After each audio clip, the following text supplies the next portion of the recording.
next, we're going to go over to Erin Marin. Yeah. Hi, I'm Erin. I was a rower at the University of Notre Dame. I studied environmental science in my undergrad, and I'm now pursuing a master's in sustainable environments at the University of Galway.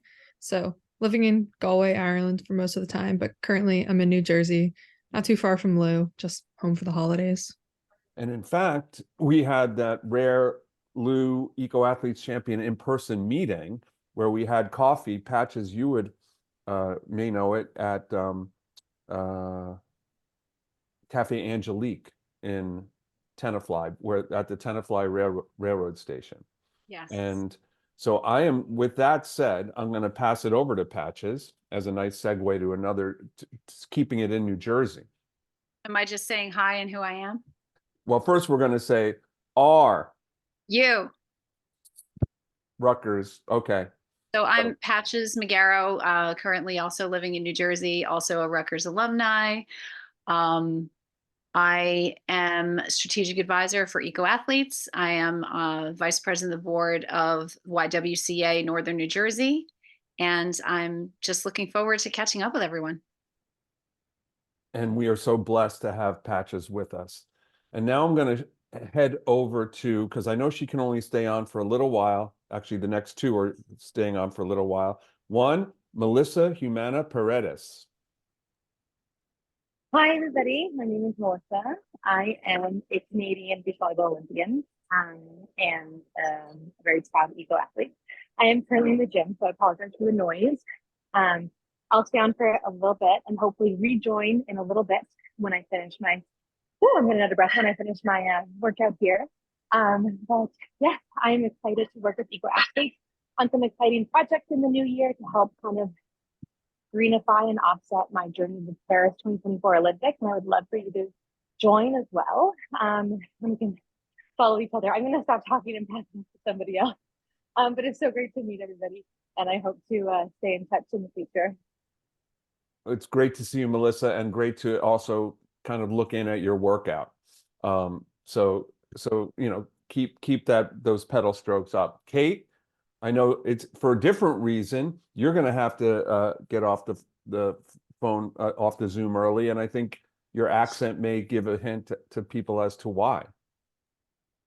Hi everyone. Yeah, I couldn't make the UK or European call, so I decided to join you guys over the other side of the pond. So yeah, I'm based in currently Southeast England, but I'm actually nomadic, so I travel around Britain quite a lot. I'm ex-age group world champion triathlete. I broke a few world records in cycling to talk about gender equality. And more recently, on a handmade bamboo bike, I cycled 3,500 miles around mainland Britain, visiting schools, community projects, and other climate and social initiatives to highlight the good work that they're doing. Off the bike, I'm obviously a proud eco-athlete champion. I'm working with Climate Games as well as Lou on the Collegiate Cup and helping athletes convert their sport, and Melissa obviously, convert their sport into climate action like tree planting, plastic removal and carbon sequester. I am writing a book, and I've also created a school sustainability programme where the Welsh Government is talking to me about potentially launching it in every single school curriculum for secondary school to bridge the gap between the knowledge base for not just environmental but social causes as well, and the inequalities caused within that, and empower as many 11 to 16-year-olds as possible to challenge the status quo and change the narrative. But aside from that, you don't really do that much. I'm quite bored, really. I house sit as well. I look after dogs and pets when people go away on holidays or vacation. Right? Yeah. Well, Kate, in all of it incredible, all of it I've gotten to know because I got to write her story, and you're just hearing just the tippy top of it. And I got to meet Kate in person and the bamboo bike she built herself at Sport Positive Summit this fall in the UK in London. Okay, now we're going. Can I just add as well, Riley helped a lot through the climate cycle, through the 3,500 miles. She was part of my volunteer team, helping research projects and make sure. Oops, I think Kate team froze. whilst I was cycling alone. So great to see you here as well, Riley. I didn't want to step over that. No, and in fact, Thank you, Kate. that's a perfect segue into Riley. You're up next.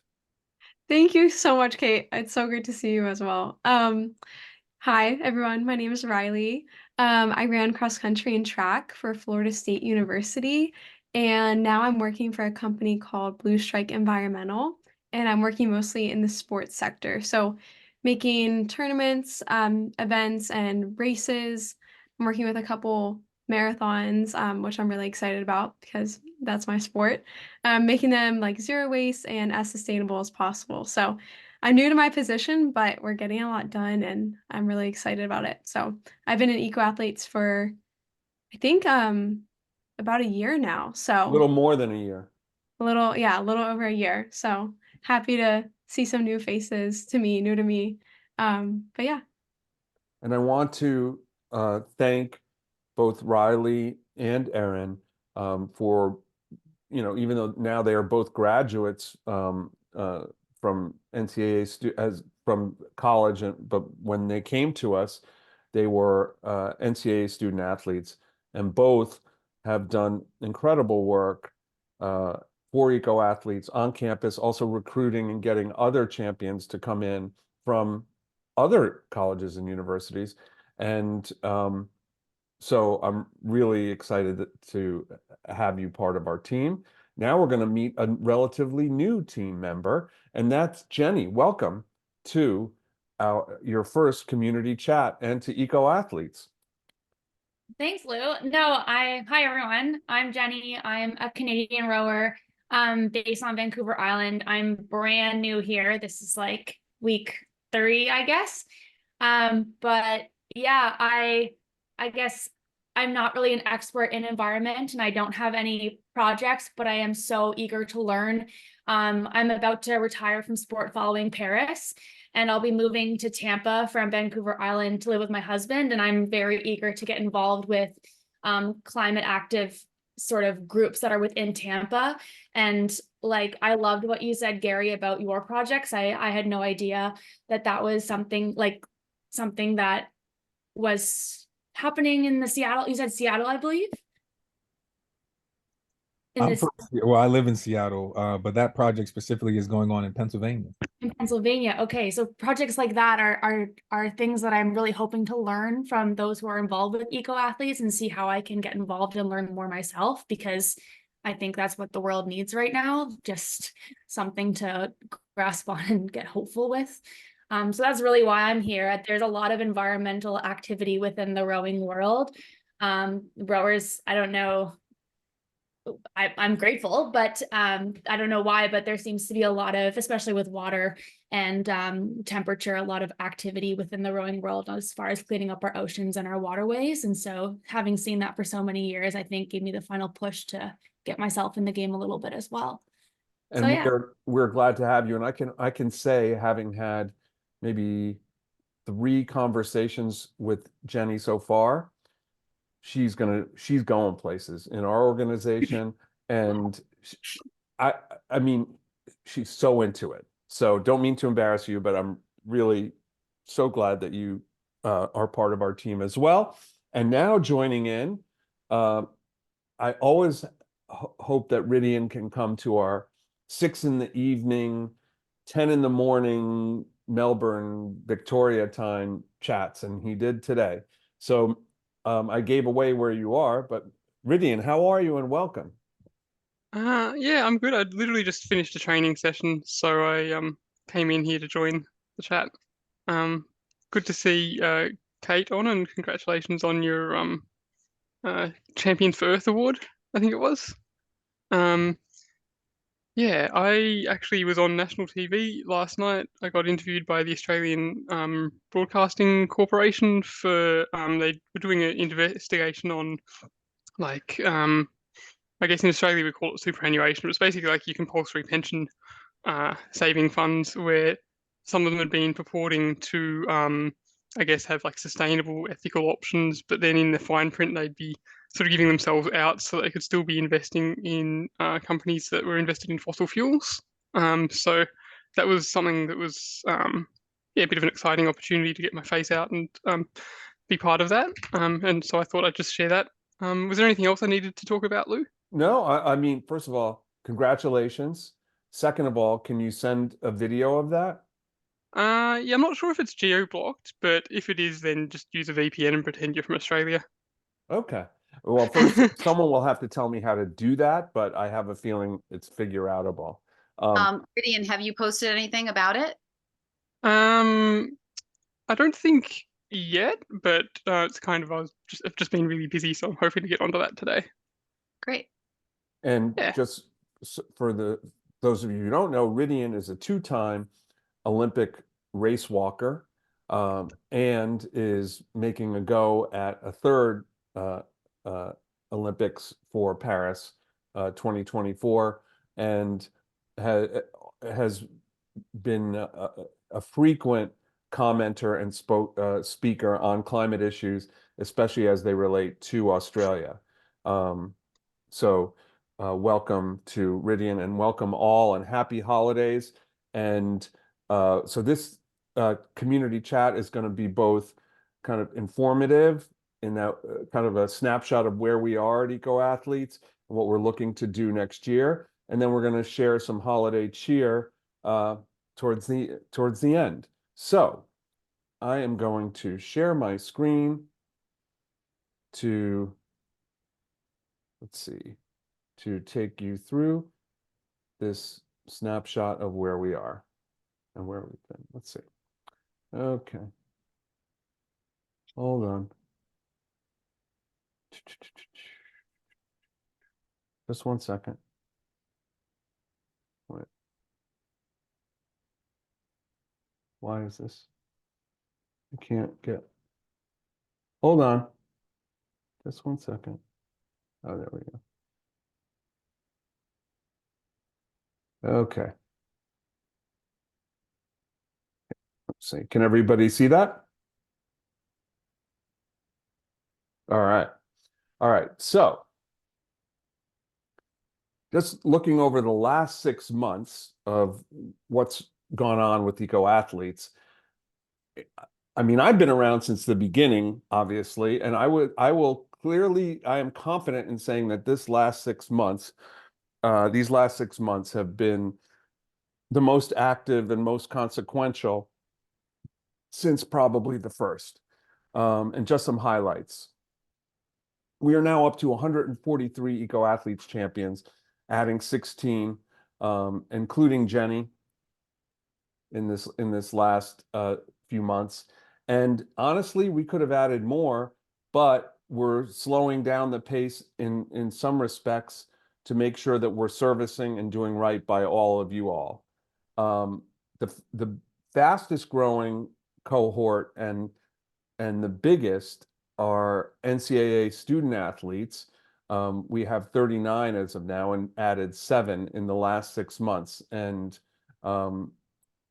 we have 2 recent alums, as I mentioned earlier, Riley and Erin on the call. And we've also gone up in the last maybe 6-8 months from 13 schools to 21.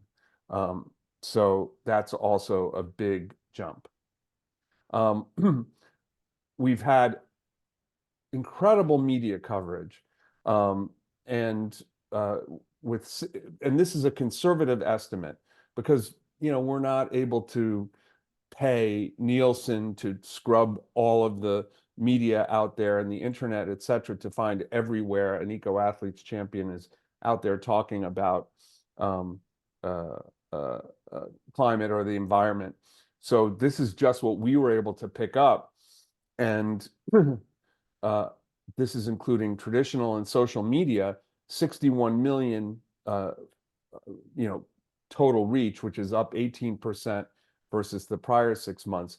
And what really drives that are, when an Eco Athletes champion gets on BBC, ESPN, or ABC in Australia, or TSN in Canada. And we've had a fair amount of success with that. In terms of social media, we are just a little shy of 2 million aggregate social media followers, which is also a strong move up. And I think we will get to 2 million in January. We have helped our champions get internships, and some of them have gotten jobs, including Riley at Blue Strike Environmental. And also Nikita Uberoy, tennis player from Brown, who was then a pro tennis player. She is retiring from tennis, or recently retired, and you know, a lot of employers look at people who sometimes look at people who have, you know, professional athletics as they're pro athletes. Maybe they don't, you know, what kind of skill sets do they have? They haven't been doing traditional jobs. Well, we helped her kind of communicate on her CV, on her resume, the skills that she acquired during her pro tennis career, and that helped her, along with her own talents, get a job at a think tank in DC that's involved with a climate-related think tank. And then in terms of internships, one of our champions, a Rutgers grad, is now interning at the New York Roadrunners, which manages, among other things, the New York City Marathon. And then another champion, Amanda Kautzer, a biathlete from the United States, is also interning. She's interning with a Canadian company, which I believe Melissa probably is aware of, and maybe Jenny, which is Racing to Zero, run by Shay Smith, Eco Athletes champion and Canadian Olympian, which is helping to green Canadian sports events. And so Amanda's working for them. Whoops. Hold on. And also the champions, you all have just provided us with amazing stories, both on field and off field, and you've helped us win some grants, which is much needed for us. And some stories that we want to highlight, and some athletes. Canadian, another a continuing theme here, Canadians doing well. Gabby Dabrowski, tennis player, won, along with her partner, the US Open Women's Doubles Championships. And Patches and I thanks to Gabby, were able to be there at the US Open, and it was one of the most incredible sports events I've ever been to. Nafisa Collier, and that's her daughter, Mila. Nafisa, WNBA, is now not only a WNBA player, she is a WNBA first team All-Star. And she's also starting a new 3-on-3 women's pro basketball league, which is called Unrivaled, or will be called Unrivaled. I believe it's scheduled to start play in 2025. And Melissa, who's on the bike, also is digging right there. Melissa won, with her partner, Brandy, won silver for Canada at the recent Pan Am Games in Chile. Now, Merla Levand is one of the more unique athletes and one of the more unique people in the Eco Athletes ecosystem and beyond. She is a mermaid swimmer, and she is a record-setting mermaid swimmer. That is her monofin, along with Patches. As Merla was in town in New York in September for Climate Week NYC, and we all met. And Patches, what can you say about that monofin? It is fantastically heavier than I expected. It's one of those things, like when you look at an airplane and you're like, how can that possibly be in the sky? You feel that fin, and I wonder how it doesn't just drag her right down under the water. I mean, I know it helps, but when you hold it, it's hard to imagine it helping. And for those of you who don't know, and I certainly didn't before Eco Athletes and meeting Merla the mermaid swimming, you are not allowed to use your arms. You can only move yourself by your abs and your legs, your core and your legs. And she has the Guinness World Record she has several Guinness World Records for mermaid swimming. The most recent one was 30 hours. I believe that was no, I'm sorry. It was 30 it was 30 miles in 13 hours. And she did that off the coast of Miami. And then a week ago, she was in Dubai speaking at COP28. Is she the only eco athlete that we had speaking at COP28? That I know of, yes. Yeah, me too. This is Anna Klenke, a rower, Jenny, from Clemson University. And she led Clemson to the win in the first Eco Athletes Collegiate Cup. Eco Athletes Collegiate Cup was a contest among, at that time, 13 schools, actually 14 schools, 13 teams. We had at that time Eco Athletes champions on 14 campuses, and they signed up through Climate Games, the Climate Games app. So it was the Collegiate Cup powered by Climate Games, the company that Kate works for, and she basically helped us make this happen. And how it worked is that the Eco Athletes champions at each school encouraged their friends, their fellow student athletes, their family, their barber, anybody they knew to sign up for their team. So in Anna's case, Clemson. In Erin's case, it was Notre Dame. And then if you had an Apple Watch or a cell phone that can track your steps, your cycling pedal strokes, your swimming strokes, that was translated into, went into the Clemson team if you signed up for Clemson, or Notre Dame if you signed up for Notre Dame. And it was translated into an environmental currency that funded by Eco Athletes that then was used to take carbon out of the atmosphere. Climate Games invested the funds that we provided into two projects. One, a methane capture project in Brazil, and another, a peatland restoration project in Indonesia. And we are now in the planning stages, and we'll talk more about Collegiate Cup 2, which will take place in 2024. Anna also, for this, she applied for and won an ESPN/Billie Jean King Youth Leadership Award, which was awesome. And that included a grant to Eco Athletes, which was also awesome.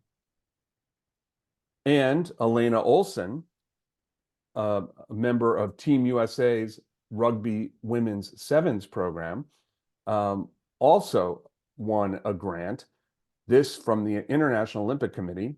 The rugby team has qualified for Paris 2024, and she applied for a Good Sport Award through the IOC and one of their global sponsors, Procter & Gamble. And Olympians or potential future Olympians can nominate a nonprofit they work with for such an award. She nominated Eco Athletes, and we won that grant as well. So kudos to Elena and to Anna. And there's Kate. Kate, who introduced herself. This is part of her climate cycle on the Bamboo bike she built herself. 3,000 plus miles. I believe it was 30 plus climate events that she took part in along the way. And this is just like, as Kate was mentioning, one of a million things that she did. So big year for Kate. So this is Camila Pirelli, otherwise known as La Pantera Guarani, which means the Guarani panther, the Guarani being the indigenous people of Paraguay. She won a BBC, she was named to the BBC's 100 Women of 2023. And we're not just talking athletes or climate activists. These are 100 women total in the world. And Cami won this for her commitment to environmental and climate justice for the Guarani, who are in an environmentally degraded or live in environmentally degraded areas. Patches, did you want to say something about? Well, I wanted to show a different, I don't know if I can do it old school. Does this work? If I y'all can can't see see, that. I can't see that. No? I mean, it very little. Okay, so if you see that, that's a post that we put up of her with a quote by her superimposed with an overlay. Her quote was, I grew up in a town where seeing wild animals was a daily occurrence. Knowing those animals are suffering now due to climate change worries me and makes me want to help. So that's something that we were able to post when all eyes were on her. And she then shared it. So when she was getting the maximum attention that she would be getting, we were able to get her to put out some climate language at that moment. And I'm to the point where the president of Paraguay tweeted her out and included a shout out to eco athletes in his tweet. So, you know, this organization that you're a part of, Eco Athletes, is on the radar of the president of Paraguay. So that's something that you can have a little smile about for yourself. But that format is something that we've been doing this year where, because one of the challenges is getting athletes who should be focused on winning when they're really at the height of competition to somehow get climate messaging out there. So that's been working really well. As we discussed with Gabby Dabrowski, she's very intentional about all of what she does. She has a sustainable clothing deal. So her kit is sustainable. It's also women owned. And so we were able to put out posts about that, which she shared to her many followers. She also has a vegan protein bar that is one of her sponsors, and we were able to get messaging out about that. So this model of Lou Barnes is another athlete of ours who made it to the championship for the NWSL. We worked together to get a little quote ready that she put out, I think, one day before the national championship. So this is something that is working really well, where with minimal, literally just a click from the athletes, we're able to provide them with a vehicle to get some climate messaging out when they have the absolute most eyes on them. So we hope to be doing more of that. We're looking at how to use that as we get closer to the Olympics for our eco athletes champions that will be in the Olympics as well. Jenny and of course Melissa. That's definitely you guys, and I think we have one more Olympian. Oh, and Ridian. So we're happy to work with you all along the way, and we'll have separate conversations. And of course, when Gary comes back and plays for the Jets and gets them into the Super Bowl, you know, that may have to wait till next year. But anyway, so this is Cami. And it wasn't only that. Here's another image. This is what the BBC put out, one of their promotional pieces. So there you see her, Camila on the left, and just on the other side of her is Michelle Obama, which is pretty darn cool. So this is the group you're part of, and we're working it. Now, also beyond current athletes, we also beyond our eco athletes champions, meaning you guys, we also have an eco athletes Hall of Fame roster, and our eco athletes Hall of Fame, this is our 4th year. We have nominated and inducted one Hall of Famer per year, and in 2023 we inducted, and this really happened because of Patches, a former All-American, high school All-American football player, and then a college football player at Stanford, who then, you know, took a different path, but he has kind of made something of himself. You know, he's worked hard, and he's become United States Senator Cory Booker of the state of New Jersey.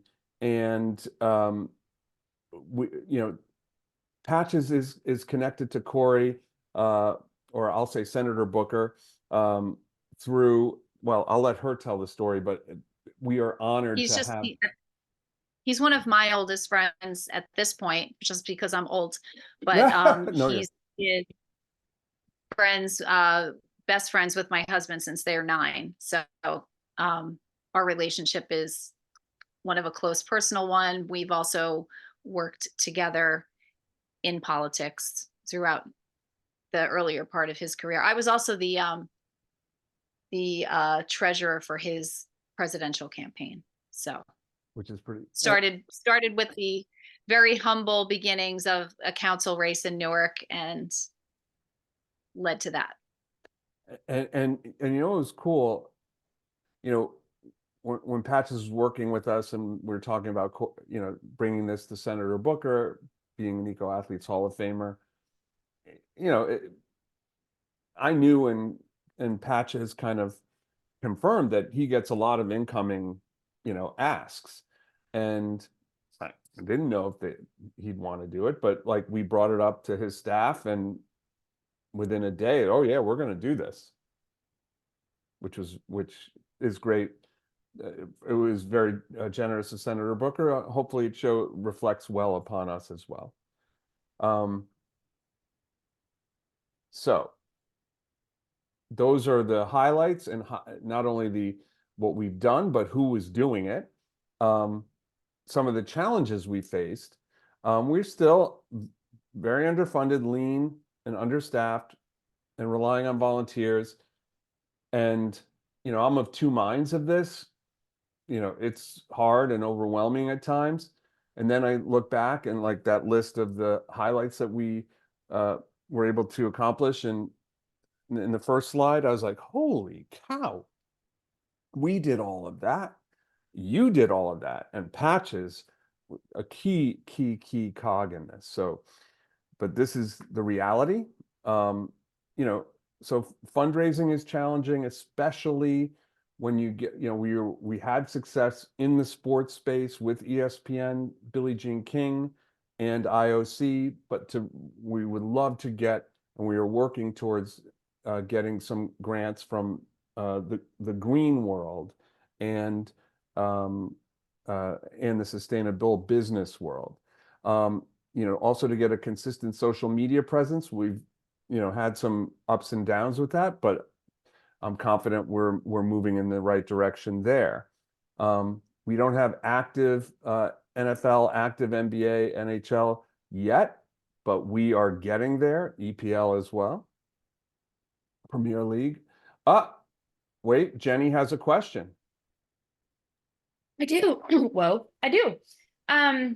So Melissa will know this. I actually just met her. We were at the Canadian, what was it called?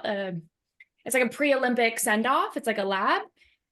And we were learning all about Paris and what to expect, and how the social media, how the media presence is going to be bananas, and how there's going to be like crazy amount of outlets. And the main takeaway that I got was A, brace yourself for media, and B, the environmental impact of these games, I don't know what that was, is going to be greater than ever before. And the commitment that the city of Paris, the country of France, and seemingly all the stakeholders have made into these games is like the environment. And I was wondering, with that being so soon, what sort of connections, contacts, resources are available for athletes going to those games. Like if I wanted to tell my teammates to start talking about Paris in a climate-oriented way, what I could do or what I could share, obviously on social media, but more so within my own little community, because that's already been the key takeaway, at least within discussions with my teammates, about how like there aren't going to be water bottles because they would have to pay, what was it? It was like $1 billion of tax money if they wanted to use reusable water bottles. So now it's just stations. And I think it'd be really awesome if there could be a way that Eco Athletes could highlight all the environmental impacts that the Olympic Games are hoping to do and will be doing. And and sort of tie in the two as we lead into it, because I'm sure I think the media would be amiss if they didn't focus on that as a huge positive takeaway from the games, especially as with all games, as we get closer, they'll try and bombard us with negative, impactful, bad things that are happening and how we should all be so angry about this and that. But there does seem to be a really big push towards this positive takeaway from these games in particular. Well, so I think there's like 3 questions in there, and they were all good. So the answer to one is what we want to do is develop, a strategy for all of our champions who end up going to the Olympics. So that could be, first, is there a way to have some kind of Eco Athletes Champions kind of either social media program or some kind of connection between you all that can, by that connection, amplify each of your, where the whole is greater than the sum of the parts, so to say. Totally. And then what we want to do is provide you guys exactly with what you were asking for, which is talking points to talk to media and to talk to your via social media. In other words, traditional media and social media. Those are the 2 things. And that's a really helpful thing to know, because it seems to be that as with the huge influx of media presence and all that will be the Paris Olympics, they are now seemingly more than ever, with the way social media is, they are looking for clickbait. And for better or for worse, the way they're looking for clickbait is almost to seemingly catch an athlete out, like have someone say something that it's like either a little bit risky or like, whatever gets people's Negative stuff sells. So it's like, what better to be like, oh, you know what, here's what I know, but also I don't actually know that much. I do know a resource for you to go and find out. And like, that's something that you can say in 30 seconds, super easy. And if someone actually cares, they'll do something with that information, rather than like a quick piece that catches you out as someone who's ignorant in what they're talking about. Like Yeah. I did, I just as a consulting project for Team Scotland in the run up to the Commonwealth Games, I basically created talking points for them to talk to media about climate and environment, and proactively do so. In other words, not wait till someone's going to ask you about it, because likely they're not. But how can you turn it around? And it turned out to be really effective. So we're going to do something similar with that. And then in terms of media, so I have connections US based, like through NBC, which is the broadcaster of the Olympics here, with our Canadians on this call, and maybe we have other Canadians as well. Canada very well represented on Eco Athletes, and you guys are awesome. If we can get connections to, is it CBC who broadcasts the Olympics up there? That would be, if we can get the connections, we can do the work for you. So we will talk. This is going to be a key topic, no question. Let's see what else were key challenges. Oh yeah. And still what we want to do more of is this building of our fan community. In other words, we have, like I said, almost 2 million social followers. How can we engage them more in what you guys are doing and what Eco Athletes is doing? So that's something we still haven't figured out yet. And in talking to the champions, we did a survey. Some of you filled it out back in the spring, and then we've had many individual conversations, including with some of you. You told us what you wanted, and to do more, but to do more in a smart, measured fashion, like in a strategic way. And so included in that is you guys like easy to participate in campaigns, like what Patches was talking about on the social media side. And what we tried to do with Clothes for Good, especially when we moved to video, just make it easy where you can click once or twice and get your followers engaged. And so that is always going to be at the forefront of what we do. Make it easy for you to participate. We get a lot of comments about, you guys getting hammered on social media if you talk about climate because you fly all over the place and your personal carbon footprint is through the roof. And so you asked us to do more on to get engaged somehow on, the burgeoning low carbon, zero carbon aviation fuel world, because, if we can, through the power of athletes and the power of sports, help accelerate the drive towards, scaling this necessary advance in aviation, that's going to help all of you guys. Climate and environmental justice. We have talked about it. In 2024, we're going to do something about it. And then for the student athletes, going beyond the Collegiate Cup, or using the Collegiate Cup as a starting point to, find ways to help green your campus even more aggressively. So the Collegiate Cup is a first pass at that. We can do more, and we're looking, we will work on that and launch something along those lines. And then we wanted to, Champions told us, you know what? You guys we've done so much. We have all these community chats, but we can't go to a lot of them.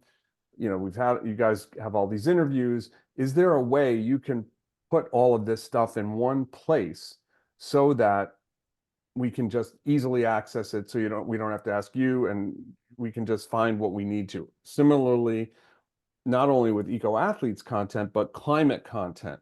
What newsletters should we look at? What articles should we be reading? Is there a place where we can find all this stuff? Well, we're creating that for you right now. And in fact, that's what we're doing this month, amongst other things. And one, on social media, to get us that consistent strategic presence, especially on Instagram. I'm proud to announce that we've added social media to Patches' portfolio, and I can say Patches, two things. Patches really knows this stuff, and what she doesn't know, she knows how to find out, and that's really good. And More of the second. And she's been really helpful. So this is a big plus for us. We're finalizing our 24 strategy, including the plans for the 24 Collegiate Cup, which last year was, in 2023, it was a 3-month program. We found that was too stretched. So we're going to do a 6-week sprint from mid-March to Earth Day. We are going to send out an end-of-year fundraising appeal. We still have 10 days to the end of the year. To the champions, and I'll be clear in the email, I'm just telling you now as well, there's no requirement whatsoever for the champions to donate to us. If you, in your year-end donating, and if you do make year-end charitable contributions, we certainly invite you to, if you think what we're doing is valuable. It is tax deductible, at least for US citizens, and we're making this appeal to everybody in our ecosystem, including our donors and potential corporate partners, et cetera, et cetera. But I just wanted to give you that heads up. You'll be getting an email. And we are going to deliver a toolkit. I don't know if you guys have used Trello before. I saw the first draft of it. We're tweaking it. And I actually think, even though it'll be ready to go this month, I'm going to send it out right at the beginning of January, because to send it out like during the holidays, it's going to get buried. but this will have, you know, the community chats, the interviews, and the information, the resources for various climate topics at a fingertip, and it's only available to the champions. One thing was, we thought, oh, one thing I wanted to do, but found out actually is not legal in this toolkit, was to put in the toolkit everybody's contact information, because I want the champions to be able to share, you know, to be able to connect with each other. But there are privacy issues with doing something like that. You can't do it over Trello. So the workaround for that is, if you haven't already done so, please sign up for our WhatsApp group. So far, out of our 140 champions, we have like 85 of you guys are already in the WhatsApp group. And this way you're connected to 80 plus champions. And if you want to have a side chat with them, you can. So that's where, if you want to connect with the champions, the best way to do it is through WhatsApp. You can always ask me for an introduction as well. And what we're looking at for 2024 in college sports, mentioned the Collegiate Cup. The deeper involvement is what we're calling greening the. So as in greening the Scarlet Knights for Rutgers, or greening the Fighting Irish for Notre Dame, and or greening the Seminoles for Florida State. We have some news as it relates to Notre Dame. We've been invited to, in early March, to be on a panel. It's not a public panel. It's going to be like a roundtable discussion work session with Notre Dame sustainability leadership, with the athletic director, and with the president of the university, to accelerate the greening of the Fighting Irish. And Notre Dame being arguably the most famous college sports brand in the country. I don't think Aaron would argue with that. We are just honored to be a part of that. So this is just news over the transom. Perfect to follow up on Jenny's questions. Leverage the Paris 24 Olympians, who are eco-athletes champions. We're trying to figure out about how to get to see if there's a way to provide value to our fans, i.e. your followers, to become members of eco-athletes.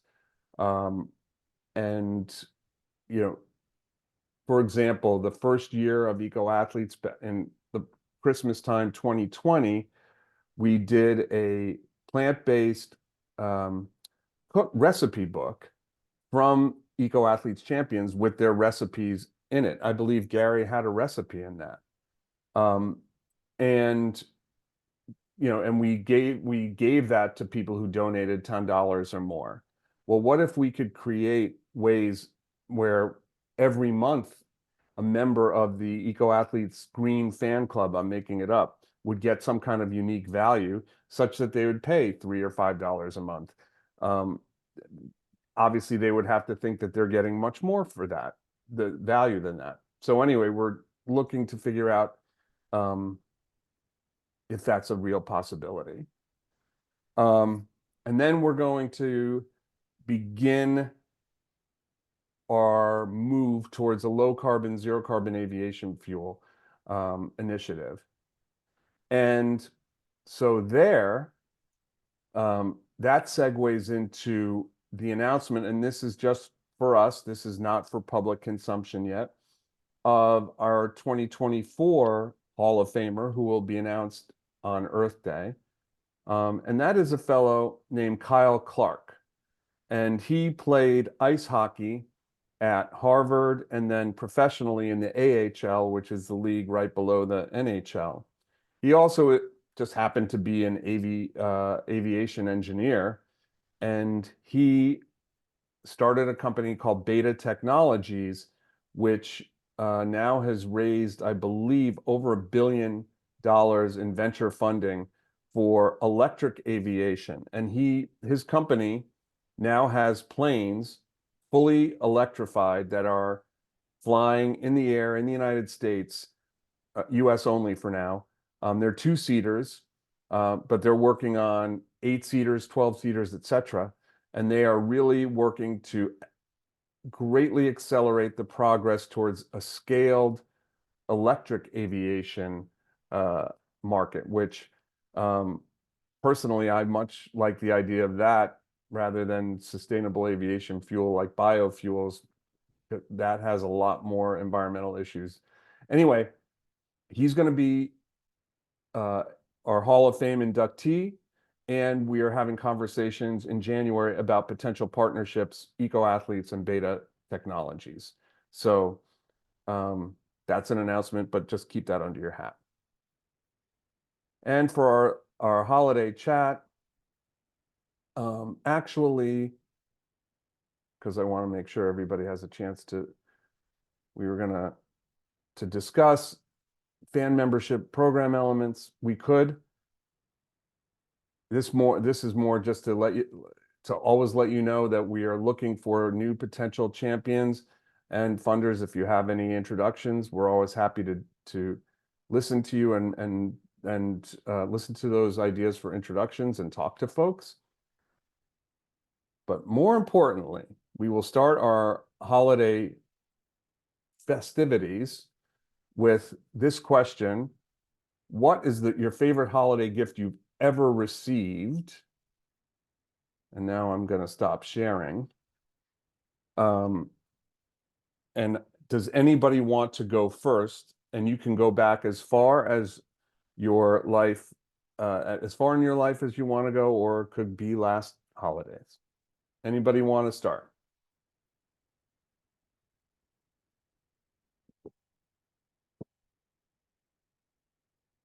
Well, does anybody want to go, or I could do it, but I'd rather want someone else. Oh, Jenny, you're up. I'll go, but I'm not environmentally proud of this because it's definitely, I don't think it ended up in the recycling bin, unfortunately. But it's one of those like childhood ones, you know, like that you begged your parents for and you like never thought you were going to get because all the other girls had it and they didn't want you to, you know, succumb to what all the other girls had. But it was like this Polly Pockets house. And it was like the real Polly Pockets, and she had all her clothes, and you could like put her in this like little tube thing that you press down, and it was magnet, so she could like change in it. And it was the size, it was like ginormous. I don't know what my parents were thinking when they bought it, because I don't know where they ended up storing it, but I begged for it and I got it, and it was like this huge multicolored Polly Pocket house, 2-floor slide car van thing. And to this day, if I got it under the tree from Santa Claus this year, I'd probably start crying again because it was the best. So hands down. Yeah. Oh, what is Polly Pocket? Oh my gosh. Like little dolls. like teeny tiny little, well, originally they started in like a little, like you get them and then they opened up in like kind of like a clam size little thing. And a teeny like baby doll, but then they sort of modernized into like a little bit of a larger doll, and they were like yay high, and it was like this blonde perfect little thing. But she went on all these adventures, and her like van was actually a house, and yada yada yada, and she was like independent and didn't need no man, and yeah. So it's like Adventure Barbie. Yeah, sounds like mini Barbie, you know, like definitely. a ninja Barbie or a badass Barbie. Yeah, it was great. See, I only had a brother, so I didn't know any of this stuff. Well, it was a whole world, I'll tell you. Well, I don't want to get ahead of your story, but your story, you lived in your own private Idaho world. I did. Yeah. That's a whole set. You'll have to read once I get Jenny's profile up, you guys are going to be blown away. That's all I'll say. Blown away. I was very lucky growing up. That's for sure. Oh my gosh. And I was honored to hear the story. Anybody else remember there? I think we go Patches and then Ridian. Okay. Um, this is more a gift that I gave, but it was so fun when it just so happened that my two children are 2 years apart, and my daughter was upgrading to from like when phones were almost like this, and then my son was getting his first, and my husband also had like a really really old phone, so I got all three of them phones the same year. But it was the way I gave it that was so satisfying and fun, because Christmas morning, yeah, they opened up like some rinky dink things or whatever, and then suddenly their stockings that are literally hung in front of the fireplace, each three different ones started ringing, because I'm like quietly calling their numbers Oh, from, yeah, that was really fun. that is freaking awesome. I don't know if I'll top that one. I don't know. Ridian, can you even come close? I mean, the favorite gift that I've received wasn't a Christmas gift. So I'm not sure that that counts, but I don't know, I think, Whatever gift it was, whatever holiday it was. well, it was actually an anniversary present, because so the background behind me is the tree that I got married under. And during my wedding ceremony, there was an Australian king parrot. It's a really beautiful big bird. The male's like basically like all red with green wings, and the female has got like a red belly and green top. Rest of them. Yeah, and basically in the middle of the ceremony, the king parrot was chirping over the top of the celebrant. So we all had to wait for the king parrot. And yeah, then on our honeymoon, Amelia and I visited a wildlife artist gallery in regional Victoria. And then for our anniversary, she kept this secret, but she contacted this guy and commissioned him to do a painting. And she went and contacted the park and made sure she knew what tree that was. So for reference, that's a liquid amber tree. And so she asked the guy to paint some king parrots on a liquid amber tree. And yeah, this big oil on canvas commission that's hanging over our dining room table now. So I get to look at it and enjoy it every time that I have dinner or breakfast. And yeah, I don't think any of us are topping that as a anniversary present. It's all downhill from here. That's still that is really good. And anybody else?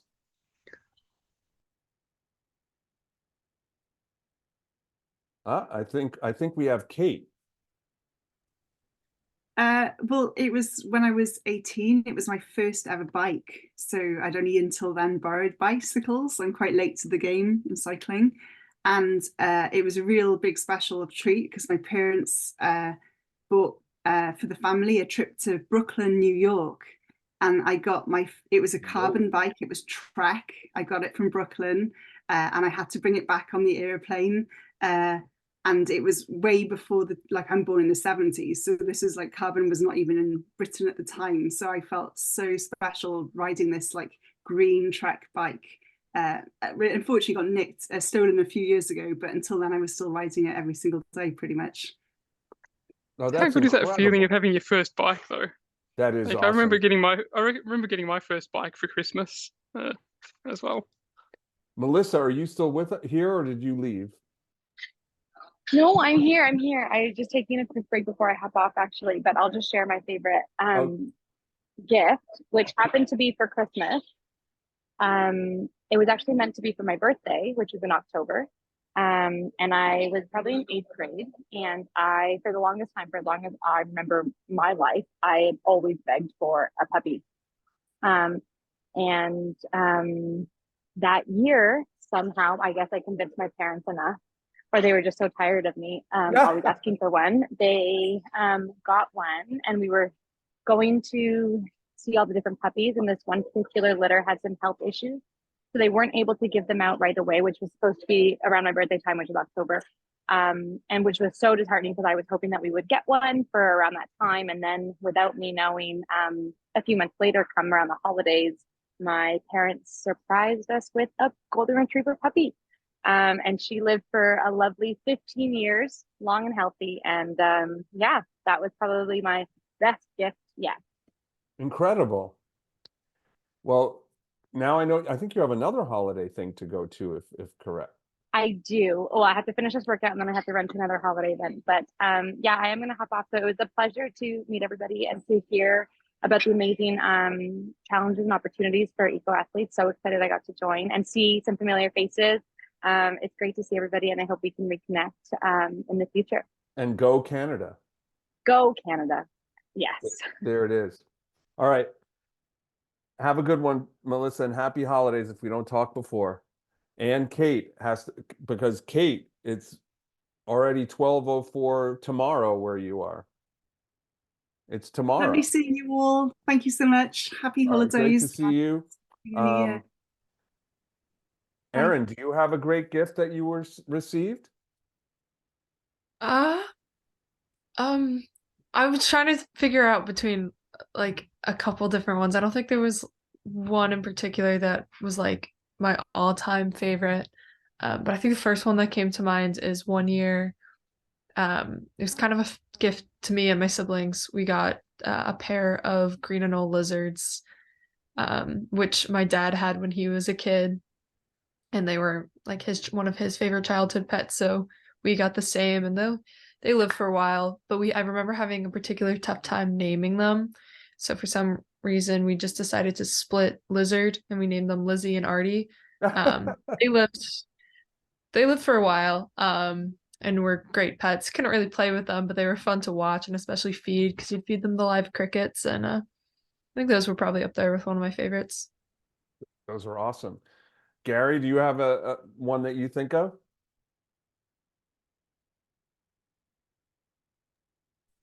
I've been sitting here thinking so hard, and I can't really think of one necessarily that I got, but definitely that I've given. Go. And I was able, it was a few years ago, I was able to create just like that magical Christmas experience for my family and all the kids. And I locked away everyone's gifts inside my man cave that had like a code on the door. And they had to go through a series of like puzzles and tasks and activities to find the code to this door to get in. And then one of the gifts that I gave at the time, I think Bitcoin was only like $10,000 of Bitcoin. So I gave all the kids $100 in Bitcoin, which now is worth, I think, like $400, which was kind of cool. That's a darn good gift. The gift that keeps giving. Absolutely. Well, Gary, you're going to enjoy my favorite gift. Now, so we celebrate Hanukkah. And if you know the Adam Sandler song, it's instead of one day of Christmas, we have 8 crazy nights. The thing is that what they don't tell you about Hanukkah is basically the best present you're going to get is going to be night 1. So if you don't get a good present night 1, like you probably didn't do well in school or whatever, you're by night 8, you're getting like a pencil eraser or something like that. But one year I must have done really well in school.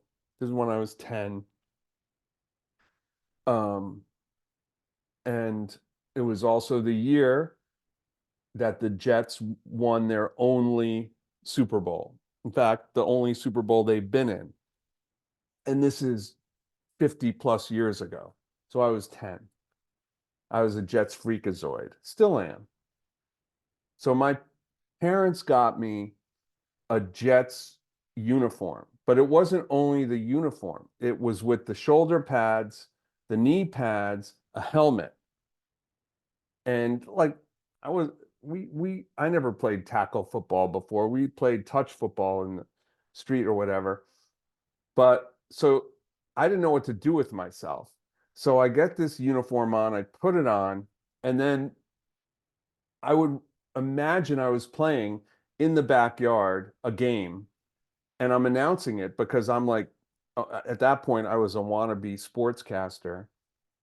And if you were just watching me and didn't know what I was about and just saw what I was doing, you would have thought this kid is nuts and like has spasms, because I'd be running and then plop, fall on the ground. And then I'd get up and then I'd make believe I'm passing the ball, and then I'd catch it and then fall on the ground in my uniform. But it was just the coolest thing. So that was my favorite ever holiday gift that I got, was that Jets uniform in 1969. Holy cow. Anyway, You got any pictures? I don't think I've never seen a picture of that. I do have a picture, actually, not of it's funny that you ask, not of football. Let's see if I can find this thing. Just give me a second. Thank you guys so much for being part of this. And for everything that you've provided to Eco Athletes in 2023. And Jenny, it's great to have you here as we start 2024. So let's see if I can. I'm going to share my screen. I do have a photo, but it's not football. It's baseball. That's me. There he is. 1967. Wow, you haven't aged a day since. In the backyard of the house I grew up in, and that's my maternal grandma, Lena, who lived to be 97. Wow. She never cut her hair in her lifetime. She saw the first car in Woonsocket, Rhode Island, which is where she was from. I could tell Lena stories forever. Anyway, look at how stiff my knees were. No wonder I wasn't any good at baseball. You were so focused. Look at your face. You're like, I'm gonna hit this ball, I swear on my life. And look at Lena looking at me like, what are you doing? Gotta get that left elbow up. Yeah, I'm a lefty. So that I don't have a football picture, but That's solid.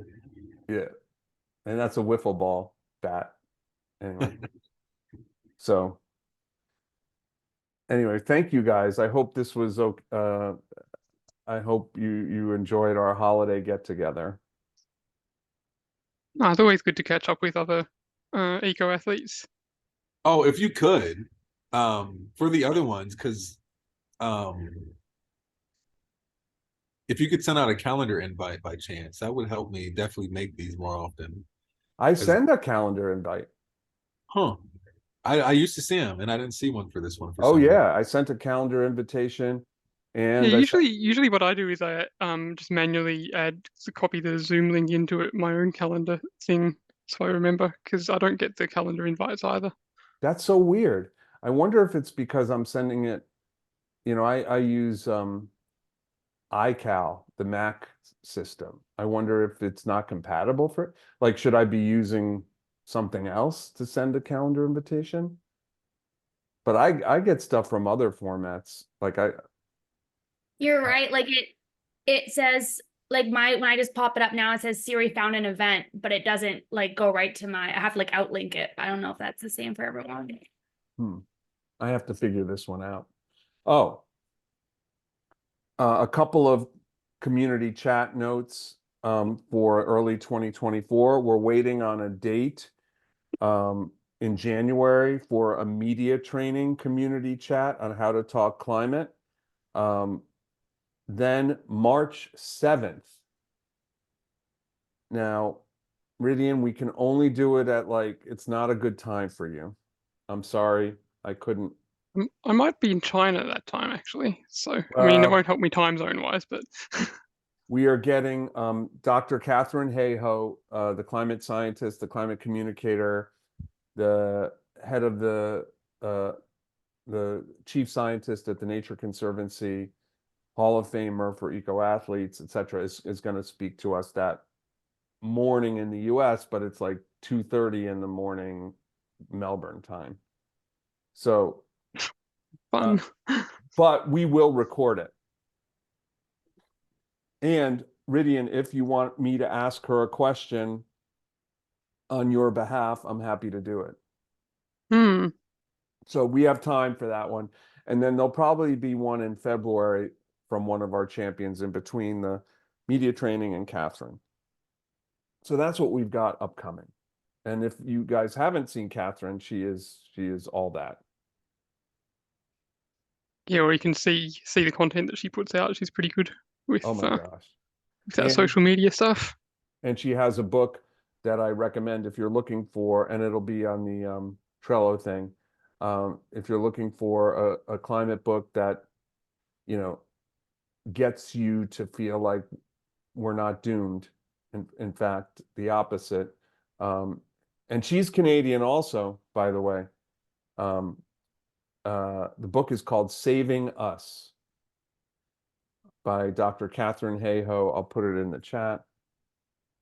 And I recommend it. It's a very readable book.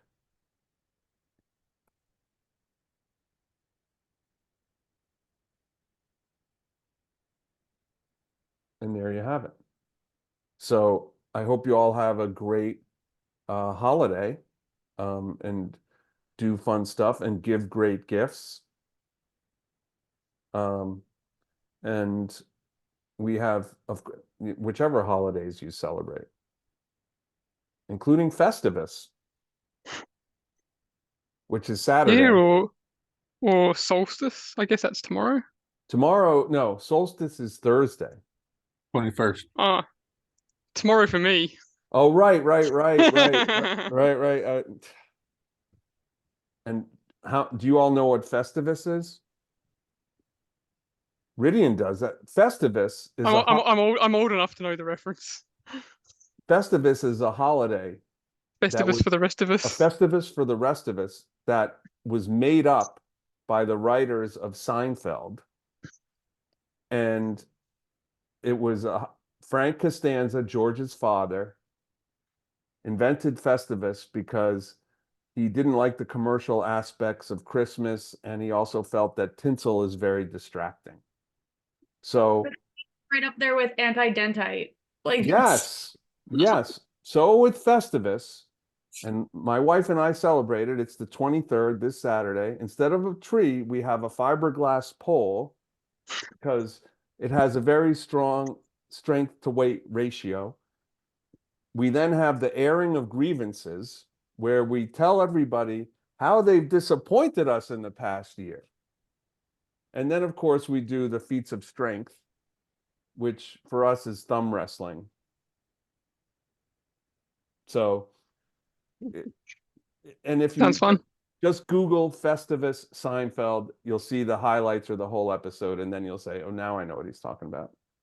sounds like a really healthy way to start the holiday seasons. It's like before you get with family and friends, get everything you might say out now. They had George's boss came to the Festivus dinner, and Frank, played by the late great Jerry Stiller, goes, Kroger, my son tells me your company stinks. And George is like, this is Festivus. Allowed him to do it. Anyway, don't worry, I'm not going to go through any more Seinfeld stuff. Otherwise, you'll never get off the phone. All right, y'all. Thank you so much, and happy whatever. Happy everything. See you all in 2024. Yeah. Here. Bye. Thank you. See ya. Bye.